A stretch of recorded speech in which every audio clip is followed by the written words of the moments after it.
अस्सलाम वालेकुम friends, welcome to another video. नई वीडियो में आप सबको खुशामदीद। आज हम लोग बात करेंगे मिनी बजट के बारे में, जो कि आज पाकिस्तान में पेश किया गया है वज़ीर ख़ज़ाना की तरफ से, जो कि नून लीग की तरफ से मतलब कि बजट पेश किया गया। और उनके अपोजिशन में भी कोई इतना खास हंगामा वगैरह तो नहीं हुआ, लेकिन उसके अल्टरनेट देखा जाए तो काफ़ी ज़्यादा उसके ऊपर टैक्सेस लगा दिए गए हैं हमारी ऑडियो आवाम पे। पाकिस्तान की 170 अरब का टैक्स लगा है तकरीबन नया। हमारे साथ मौजूद है नासिर गोंदल साहब, जो कि फाइनेंशियल एक्सपर्ट भी हैं और इस मामले में काफ़ी बेहतर जानते हैं, और आप सबको बताएंगे कि बजट क्यों पेश किया गया, इसके पीछे क्या वजूहत है, और अगर ये ना पेश करते तो पाकिस्तान को किन हालात से गुजरना पड़ना था। जी नासिर भाई, ऑडियंस को थोड़ा सा बताइएगा इस मिनी बजट के हवाले से।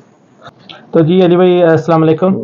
तो आप दोस्तों से रिक्वेस्ट है कि मेन वीडियो पे जाने से पहले हमारे चैनल को सब्सक्राइब करें और बेल आइकन दबा दें, तो ताकि आपको जो भी फ्यूचर वीडियो आए आपको ऑन टाइमली उसका नोटिफिकेशन मिल सके। तो अली भाई एक्चुअली ये एक मिनी बजट है, यानी कि एनुअल बजट तो जो हमारा जून में मई में पेश होता है, फिर जून में अप्रूव हो जाता है। तो ये एक मिनी बजट है। ये एक्चुअली मिनी बजट इस बेस पे है कि हमने आईएमएफ से कमिटमेंट की थी कि हमारा जो फिजिकल डेफिसिट है ना, उसको कंप्लीट करने के लिए हमें 170 में जो बिलियन के जो टैक्स और लगाने हैं पीकेआर में। तो 170 बिलियन रुपीज जो है ना, वो कलेक्शन के लिए हमें ये एक मिनी बजट लाना पड़ा हमारी गवर्नमेंट को। तो अब ये गवर्नमेंट, क्योंकि आपको पता है पीडीएम की है, एक कोलिशन है जिसमें जो मेजर रोल है वो नून लीग के पास है। और तो अब ये 170 का जो टारगेट मीट करना है ना, ये इस मिनी बजट से अब मीट करेंगे। ओके, तो ये कब तक इन्होंने ये अचीव करना है ये मतलब एक्चुअली आईएमएफ हमें टारगेट दे के गया है, एक टारगेट लिस्ट दे गया है। अब वो हमने अचीव करने हैं, क्योंकि इसके लिए एक आपको लॉ पास करना था, क्योंकि इसके जो पार्लियामेंट के थ्रू एक लॉ पास होगा और फिर आप ये टैक्स लगा सकते हैं। इसके दो हल थे। एक तो था ऑर्डिनेंस, कि ये डायरेक्ट जो है ना वो सदर से एक ऑर्डिनेंस इशू करवा देते, सदर के साइन होते हैं डायरेक्ट। तो वो ऑर्डिनेंस का ये तरीकाकार होता है कि जब प्रेसिडेंट ऑर्डिनेंस इशू कर देता है तो आपके पास आप एट द सेम टाइम जो है ना वो कोई भी लॉ इम्प्लीमेंट कर देते हैं। और 6 मंथ आपके होते हैं कि पार्लियामेंट से आपका मतलब है फिर उसके ऊपर पार्लियामेंट में डिबेट वगैरह नहीं होती, डिबेट नहीं होती। ऑर्डिनेंस होता है ना, उसमें ये होता है कि जब प्रेसिडेंट साइन कर देता है तो वो लॉ इम्प्लीमेंट कर सकते हैं आप, और वो काम शुरू हो जाता है। और उसके बाद उसके 6 मंथ होते हैं कि आप 6 मंथ के अंदर अंदर जो है ना पार्लियामेंट जो है उससे अप्रूवल करवानी होती है। लेकिन इस केस में ये हुआ कि जो हमारे प्रेसिडेंट आरिफ अलवी, उन्होंने डिनाई किया है कि ऑर्डिनेंस नहीं इशू हो सकता, आप इसको पार्लियामेंट में लेके जाए और पार्लियामेंट में पेश करें। अच्छा, सेनेट में भी गया ये? एक्चुअली दोनों हाउस से पास होगा ना, पहले पार्लियामेंट के बाद सेनेट में गया था। एक्चुअली हमारे नेशनल असेंबली पे और जो सेनेट है दोनों से इसकी पास होगा मेजॉरिटी के साथ। तो फिर ये सेनेट में तो काफी हंगामा राई भी हुई है, क्योंकि सेनेट में हंगामा राई होनी थी, क्योंकि पार्लियामेंट नेशनल असेंबली में तो अपोजिशन है ही नहीं, पीटीआई एक्चुअली अपोजिशन है पीटीआई है ना, तो पीटीआई वैसे असेंबलियों से बाहर है। तो नेशनल असेंबली में तो ये ऐसा होना ही नहीं था, क्योंकि जो वो वहाँ पे जो अपोजिशन है तो वो तो बाई नाम है ना, उन्होंने पार्टी चेंज कर ली, वो तो लोटे हैं जो पहले ही इनकी पीटीआई से टूट के वहाँ बैठे हुए हैं। तो वो तो अपोजिशन है ही नहीं, और अपोजिशन में सिर्फ पीटीआई, और पीटीआई गवर्नमेंट से वैसे बाहर है। ओके। और दूसरी सेनेट में पीटीआई है, और वहाँ वो अपना इख्तियार रिकॉर्ड करवाएगी। पास तो हो जाएगा क्योंकि उनके पास मेजॉरिटी है, लेकिन वो अपना एक इख्तियार जो होता है वो रिकॉर्ड करवाएगी। और इसका गरीब आवाम पे क्या असर पड़ेगा? मजीद चीज़ें महंगी हो जाएंगी? एक्चुअली अब हम इसको डिटेल में डिस्कस करेंगे कि इसके अंदर कौन कौन से जो टैक्सेस हैं, ये जो बिल पेश किया गया है इसके अंदर कौन कौन से टैक्सेस हैं। और ये बात करने से पहले मैं आपको एक और बात बता दूं कि पहले अगर आप देखें कि कल जो है ना हमारे जो फाइनेंस मिनिस्टर है उसकी मुलाकात भी हुई थी प्रेसिडेंट के साथ इसी बिल के बारे में। एक्चुअली वो चाह रहा था कि जो हमारे फाइनेंस मिनिस्टर वो चाह रहे थे कि जो है ना ऑर्डिनेंस इशू किया जाए और उसके थ्रू ये जो है ना प्रेसिडेंट की तरफ से और ये क्योंकि ये एक आईएमएफ की रिक्वायरमेंट है और फुलफिल हो जाए।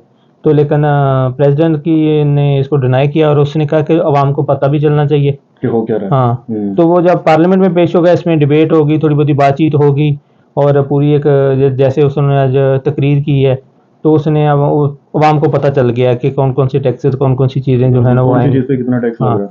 अगर प्रेसिडेंट के थ्रू होता तो ये बहुत सारी चीज़ें छुपी छुपी रह जाती हैं, ऑर्डिनेंस में ज़्यादा डिबेट होती नहीं है और वैसे ही चीज़ जो है ना वो निकल जाती है। तो इसके बाद बजट भी दोबारा पेश किया जाएगा? डेफिनेटली बजट, तो ये तो मिनी बजट है ना, ये एक्चुअली एडजस्टमेंट के लिए होता है। ये तो 3-4 माह के लिए आया है। नहीं, डेफिनेटली जून तक है वो तो।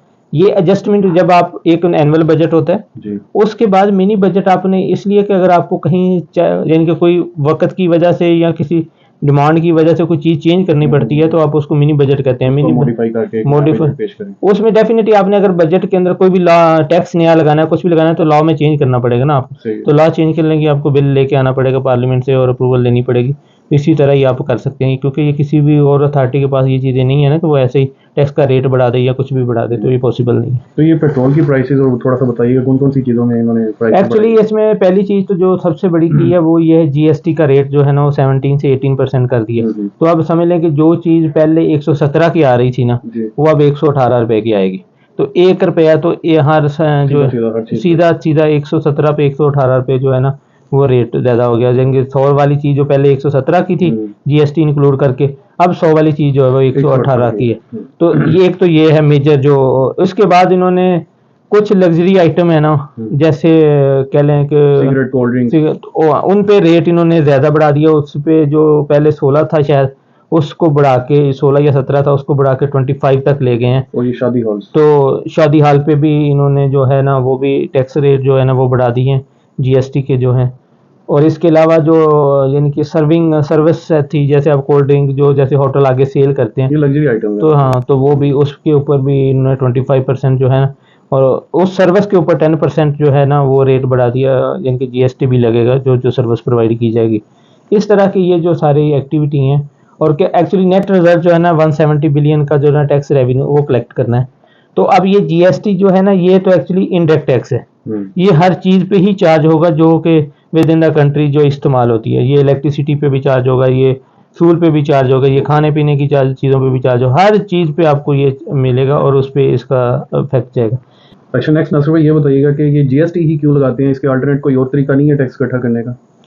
एक्चुअली भाई टैक्स कलेक्शन तो डायरेक्ट तरीका भी है, डायरेक्ट भी टैक्स लग सकते हैं, लेकिन पाकिस्तान जैसे मुल्क में डायरेक्ट टैक्स पे जो है ना वो ज़्यादा फोकस नहीं किया जाता। डायरेक्ट टैक्स के तरीकाकार ये है, नंबर 1 कि आप जो अपने टैक्स का नेटवर्क है ना वो बढ़ाएं। जैसे अगर फॉर एग्जांपल पहले आपके पास 6 लाख या 10 लाख लोग रजिस्टर्ड हैं इनकम टैक्स के अंदर, तो आप वो लोग सर्च करें जो कि और भी एलिजिबल हैं लेकिन वो रजिस्टर नहीं हो रहे और वो टैक्स पे नहीं कर रहे इनकम टैक्स, तो आप उन पे काम करें और उन लोगों को नेट जो टैक्स नेट है उसके अंदर लेके आएँ और फिर उन पे टैक्स ऑटोमेटिकली एप्लीकेबल होगा। पाकिस्तान में प्रॉब्लम यह है कि जो बंदा तो रजिस्टर हो जाता है ना, ये उसका खून निचोड़ना शुरू कर देते हैं, और जो नहीं होता उसको कोई पूछता नहीं। आप खुद सोचें कि पाकिस्तान में इस वक्त हर तीसरे घर के अंदर एक्सएलआई गाड़ी खड़ी हुई है, बड़ी गाड़ियाँ खड़ी हुई हैं, लेकिन वो 1 रुपया टैक्स नहीं इनकम टैक्स देते। उसकी वजह यह है, और एक बंदा जो 2 लाख या 1.5 लाख या 1 लाख सैलरी लेता है वो इनकम टैक्स पे करता है। उसकी वजह कि उसकी तो मजबूरी है, उसको कंपनी पैसे सैलरी नहीं देती जब तक उसका टैक्स नहीं काटते। लेकिन जो बंदा ऐसे कमा रहा है, बिजनेस से कमा रहा है, आप अगर मैं अपने सिटी की बात करूं तो हर शॉप जो है ना, अगर आप कपड़े की शॉप पे चले जाएंगे या कोई दूसरी शॉप पे चले जाए, वहाँ पे करोड़ों का सामान उनकी शॉप के अंदर पड़ा होता है, लेकिन वो इनकम टैक्स 1 रुपया नहीं देते।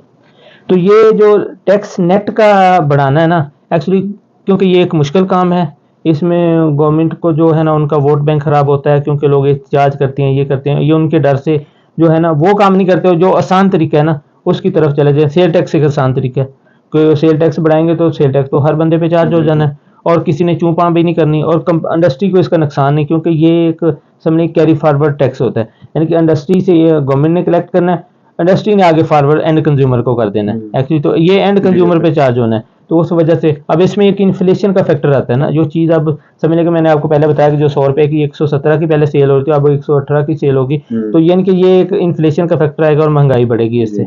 और इसमें सिर्फ सब चीज़ों पे, इस पे इलेक्ट्रिसिटी भी महंगी हो जाएगी, इसमें पेट्रोल डीजल भी महंगा हो जाएगा, और खाने पीने वाली चीज़ें तो जो है वो तो महंगी होनी होगी। जी, तो नाज़रीन उम्मीद है ये वीडियो आपको अच्छी लगी होगी। हमने मिनी बजट के बारे में आपसे थोड़ी सी डिस्कशन की है, हमारे साथ नासिर भाई ने काफ़ी ज़्यादा डिटेल में डिस्कशन किया इस बारे में। तो वीडियो पसंद आई है तो इसको कीजिएगा लाइक, शेयर एंड सब्सक्राइब। इसी तरह की वीडियोज़ आपके लिए लेके आते रहेंगे। इंशाल्लाह मिलते हैं नेक्स्ट वीडियो में। टेक केयर, अल्लाह हाफिज़। अल्लाह हाफिज़।